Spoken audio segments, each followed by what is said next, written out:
Hello, everybody. Becky Mossbroker here, and I'm the owner of Forward Safety Training.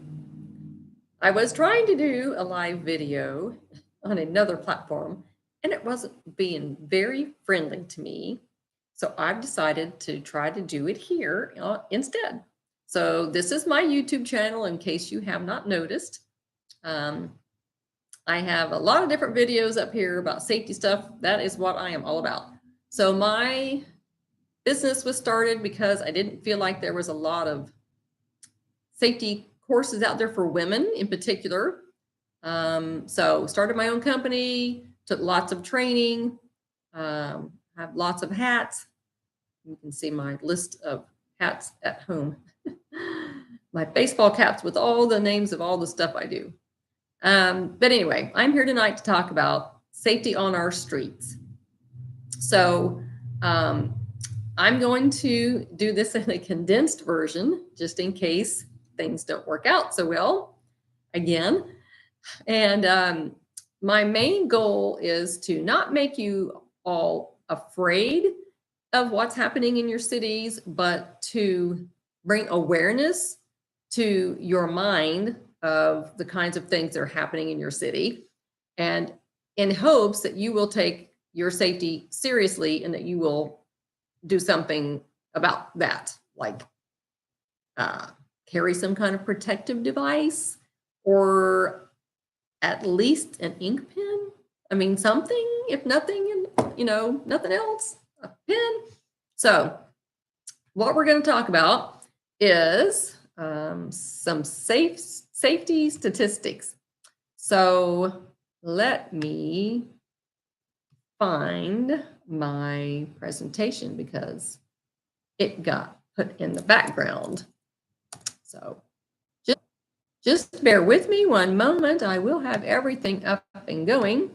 I am in Virginia, so I don't know where you all are tuning in from, but I like where we live on the East Coast because we can be in the mountains in 2 hours and down on the beach in 1 hour. So for me, since I like both, it's a perfect place to be. So if you're watching this, I hope you are having a good Monday evening, because it is Monday. All right, so we are talking about safety in parking garages and that kind of thing. Parking garages are fun. So what kinds of things do you want to pay attention to in a parking garage? It would make sense that it would be something like, don't park in a dimly lit area. Some people may go to a parking garage and just say, I'm going to park closest to the elevator. I don't care if it is dark. My opinion is park where there are lots of lights.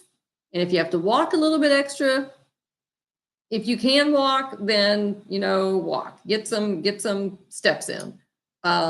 If you need to park in a handicapped parking space, hopefully those are well lit enough that you don't have to be as concerned about that as other people would be, but just pay attention. Pay attention to the lighting. Lighting is everything, they say. Well, it is in a parking garage. So pay attention to the lighting. Park somewhere where it's very well lit. And if you do not have a flashlight, you should get one. You should carry a flashlight on you, with you at all times. I have a flashlight in my briefcase that is the size of this ink pen. And then I have a flashlight that is a little bit bigger than that I carry, that is this size. So there are different flashlights, different sizes. Make sure you have something that you can shine the light underneath your car when you go back to it, so you can see if someone is hiding under it. And yes, people do hide under vehicles to try to grab you. It is crazy because you would think that would not be a thing anymore. It's a thing. People do. So you want lighting. You want your own lighting. If you can't find lighting in the garage itself, then you need to get your flashlight and shine it. Something else we need to be paying attention to are elevators. We'll get to some of that in a minute. Did you know that 10% of sexual assaults occur in parking garages? You can just imagine there's not a lot of people around usually. It's dark, it's cold, people just want to get to their car and get home. They're really not paying attention, and especially if they're walking with their phones in their faces, they're not looking up to see what's going on around them. This is a huge beef of mine, is that people don't look up. I cannot tell you how many times I've been at the park or been at a grocery store or shopping at any store, and people are just paying attention to their phone. I saw somebody walking yesterday against traffic on a major road, never looked at me one time. Of course, I drove around him. He did not even look up at all. I'm like, come on, people, you've got to pay attention. You've got to be aware of what's going on around you. You can't just live in a bubble. The bubble doesn't exist. You have to be paying attention. So keep your heads out of your phones, get to your vehicle, and then what? I see so many people sit in their cars and they're scrolling through Facebook and they're looking on Instagram and they're answering emails and text messages. Get in your car and go away. Don't sit there reading all the social media stuff. That's all, no. Get in your car, lock your doors, and then drive to wherever it is you think you're going. Get out of the parking lot. You don't need to be sitting there being distracted by social media. Social media will be there when you get to your destination, wherever that is. So you need to also pay attention to people that are coming towards you. I can tell you what this guy was wearing to a T yesterday. I can tell you how tall he is, how much he weighed. The one thing I might not be able to tell you is if he had any tattoos on his neck, because he had his head down with his phone the whole time, and he had on a black hoodie with his hood over, and he had on tan pants and tennis shoes, black and white tennis shoes. If that's all you've got to give to the police, then at least you got something. Pay attention to people that are walking past you in parking lots, even in the grocery store. Size them up. Say, in your mind, you're thinking, well, he's 6'2", he weighs 240 pounds. He's got on a green jacket and blue jeans. Something. So you can identify him if you have to later. You should practice doing that. A lot of people don't think, they just don't even have a clue what somebody was wearing. You might not even know what your kids wore that day to school because you didn't really pay attention to what they had on. Pay attention to what they're wearing. I don't mean the type of dress, although that would be what I would be looking at.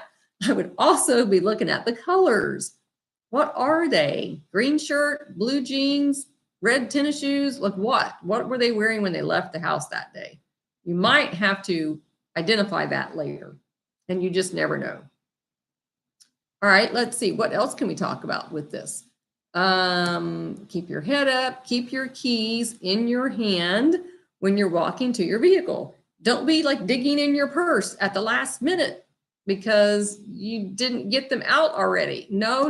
You should have your keys handy. Even if you have a car that starts with the electronic start thing with the key fob thing that doesn't have a real key on it, have it handy, have it close by. Don't have to be digging in your backpack or some other bag for your keys. Have them handy before you leave whatever you're doing, the store, the movie theater, wherever it is. Have them in your pocket, have them in your hand, have them ready to go. So you're not having to stop and dig for stuff. Parking lots and parking garages. We already talked about parking smart by parking by lights. Locate your keys ahead of time, scan the area. If you feel like there's something going on in the parking garage around your vehicle and you're not wanting to be around that, you can just bypass your vehicle, go to the stairs, go call security for help. Most parking garages have like security numbers you can dial. Have somebody walk you to your car, go back to the store you came from and tell them there was suspicious activity. You don't want to go alone. Would they send somebody with you? And most of the time they will if they have extra people. And if they don't Call a city police officer and non-emergency number and tell them you want to go to a parking garage, you don't feel safe. Just get somebody to go with you so you're not going alone. Alleys, don't go through alleys. Everybody has always said that alleyways were terrible. They are. People lurk in alleyways. Yes, they do. Do not take a shortcut. Go the long way. If that's what it takes to get around to where you're going, do that. 2 in 3 women aged 16 to 34 said they had experienced at least one form of street harassment in the last 12 months. Okay, 2 in 3. That's crazy. Too much street harassment. People are just, they don't care. They want what they want and they don't care what you're doing. 37% of adults in the U.S. say that they are feeling unsafe a mile from their own house and that they would not walk that path at night by themselves. That's just crazy that it's that scary anymore, but it is. So we have to be prepared. We have to be ready to do whatever it takes to get to our vehicles and get home safely. Even if all you're carrying with you is an ink pen, carry an ink pen and your flashlight. If that's all you want to carry, that's up to you. I have a whole lot more than that. This is my keychain. Do you think somebody's going to bother me? Well, they can try. Don't think they're going to make it very well because I've got lots of things I can do to fight back. I'm not out there to, maim people and do all kinds of crazy stuff. I am out there to get myself to my vehicle and get myself home safely to my family and my friends and to my loved ones and to my grandchildren. I'm not letting somebody take me willingly at all, ever. I will put up a fight to whatever, I can do to get away from people or to get away from a vehicle or to get away from whatever kind of thing they're trying to do. And I feel like all people, male or female, should do the same thing. You should fight back. In my opinion, if it was me, I would be fighting back to get away from whatever they're trying to do. I'm not going willingly. When you are caught off guard, it is very easy for an attacker to empower or overpower you. Yep, sure is, because you're not paying attention. Talking on your cell phone, of course, is one big way that people get distracted a lot. So put your phones in your purses and your backpacks, get to your vehicle, drive to your destination, then you can talk or whatever you're going to do. Let me see. Looking down or away might affect your awareness. Absolutely, because you're not paying attention to the person that's coming against you. A lot of people have said that they did not want to attack someone who was paying attention to them because they could identify them in a lineup. Yeah, hello. If you're paying attention, you can. So pay attention to your surroundings, people around you and people around your car and other vehicles parked around your car. So if you're parked in a parking lot and a big panel van is parked next to you, should you go to your vehicle? That's up to you. If it were me, I would not. I would pass my vehicle. I would get into a store. I would ask for some help getting to my vehicle. If nobody was around, I would call the police and I would be, there's a suspicious vehicle parked next to me. I don't want to walk to my car. Can somebody come check out the parking garage or the area, whatever it is, and have them come and check it out? You never know. Lots of stories I've heard lately are of people being kidnapped and getting put into vehicles like that. So to me, it's just not worth the chance. I would rather call the police or go to a store and have somebody walk me to my vehicle to hopefully ensure that I'm not being taken, at least not that day. And that's the whole goal. Elevators and stairwells. What should you do if you're in an elevator and people get on and you don't feel comfortable with them? Like the hairs on the back of your neck are standing up. Get off on a different floor. Who says you have to go all the way to the lobby? You don't have to ride in an elevator with people that you don't feel comfortable with. You can get off on any floor you want. And you don't have to make any excuse. Who are those people? They're nobody. You don't have to answer anybody. You get off and do what you want.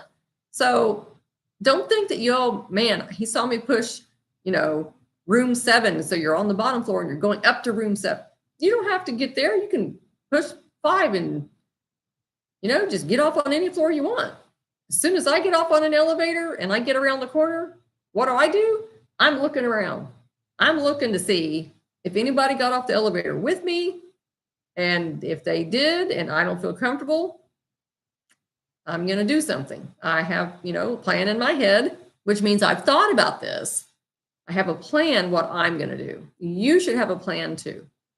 Come up with a plan A and then come up with a plan B, because you might need to deviate from the original plan a little bit.